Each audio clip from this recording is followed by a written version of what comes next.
ሰላም ውድ የዩቲዩብ ቤተሰቦቼ እንደምን አላችሁ? ሁሉ ሰላም። እስኪ አንድ የቢዝነስ ቲፕ ልስጣችሁ። አንድ ሰው በአስገዳጅ መልኩ ሊቆጥብ የሚችልበት ፕላትፎርም ምንድን ነው? እንግዲህ ትንንሽ ቢዝነሶች ለመጀመር ኦር የተሻለ የፋይናንስ ደረጃ ላይ ለመድረስ ቁጠባ የመጀመሪያውና የአንበሳውን ድርሻ ይወስዳል። ካልቆጠብን እጃችን ላይ ያሉትን ነገሮች ሴቭ እያደረግን ለወደፊት ኢንቨስት የምናደርግበት መንገድ ከሌለ በስተቀር ማደግ የሚባል ነገር አይታሰብም። ስለዚህ የመጀመሪያውም ይሁን የመጨረሻው አማራጫችን ከትንሽ ጀምረን ከፍ እያልን ለመሄድ የሚገርም አማራጭ የሚሆነው ምንድነው? እቁብ ነው። እቁብ ግዴታ መግባት ያስፈልጋል።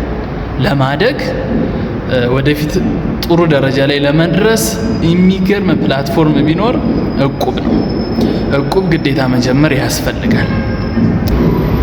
እንግዲህ እቁብ ከጀመረም በኋላ ዋናው በነፊት ምንድነው? በአስገዳጅነት መልኩ በወርሃዊ ሊሆን ይችላል፣ የቀን ሊሆን ይችላል፣ ሳምንታዊ ሊሆን ይችላል።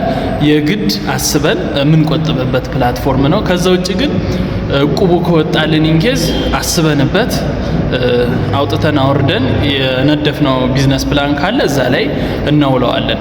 እዛ ላይ የማይውል ከሆነና ካሹ ቢመጣ ኢዝሊ የምናጠፋው ከሆነ ኦር ደግሞ መልሰን ሪኢንቨስት የምናደርገው ከሆነ እዛው እቁቡ ላይ የመሸጥና በፐርሰንት ኢንካም የማግኘት መንገድ ይፈጥርልናል ማለት ነው። ስለዚህ ኢስ ሶርስ ኦፍ ኢንካም ልናገኝበት እንችላለን እቁቡ ላይ። ከዛ በተጨማሪ ግን ኢትስ በአስገዳጅነት መልኩ ቁጠባን የሚያለማምደን ፕላትፎርም ነው እቁብ።